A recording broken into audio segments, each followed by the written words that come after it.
திருப்பூர் அருகே அரசு பள்ளியில் மர்ம நபர்கள் அட்டகாசத்தில் ஈடுபட்டிருக்கக்கூடிய அந்த காட்சிகளைத்தான் பார்க்க முடிகிறது.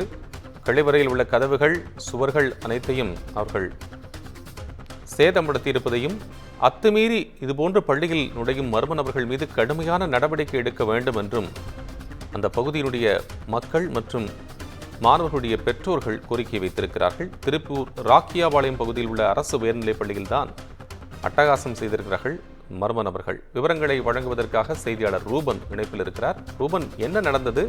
அந்த சம்பவத்தினுடைய முழு விவரத்தை பதிவு செய்யும். வணக்கம் கோபால். திருப்பூர் மாவட்டம் திருமுருகன்பூண்டி நகராட்சிக்கு உட்பட்ட ராக்கியாபாளையம் உள்ள அரசு உயர்நிலைப் பள்ளியில் 6ஆம் வகுப்பு முதல் 10ஆம் வகுப்பு வரை உள்ள இப்பள்ளியில் ராக்கியாபாளையம் சுற்றுவட்டார பகுதிகளில் இருந்து சுமார் 450க்கும் மேற்பட்ட மாணவ மாணவியர்கள் பயின்று வருகின்றனர். இந்நிலையில் ஞாயிற்றுக்கிழமை விடுமுறை முடிந்து இன்று வழக்கம் போல் பள்ளியை திறந்தனர். அங்கே பள்ளியின் நுழைவாயில் சலூன் கடையில் வெட்டிய தலைமுடியை வீசி சென்றுள்ளதை கண்டு பெற்றோர்களும் ஆசிரியர்களும் அதிர்ச்சி அடைந்தனர். மேலும் உள்ளே சென்று பார்த்த பொழுது அங்கு பள்ளி தலைமை ஆசிரியர் கதவில் பள்ளி மாணவியர்களுக்கு அரசு சார்பில் வழங்கப்படுகின்ற இலவச காலணியை தொங்கவிடப்பட்டிருந்தது.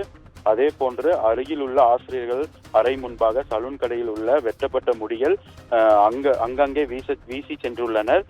மேலும் ஆண்கள் கழிவறையில் உள்ள 2 கதவுகளை சேதப்படுத்தியும், கழிவறையை காங்கிரீட் செங்கற்கள் கொண்டு உடைத்தும், குடிநீர் குழாயை உடைத்தும், அங்குள்ள ஒரு வகுப்பறையின் கதவு பூட்டை உடைத்து திறந்து மாணவர்களின் மேசைக்கு அடியில் வைத்திருந்த புத்தகங்கள், நோட்டுகளை வகுப்பறைக்குள் அங்கங்கே தூக்கி வீசி எறிந்துள்ளனர்.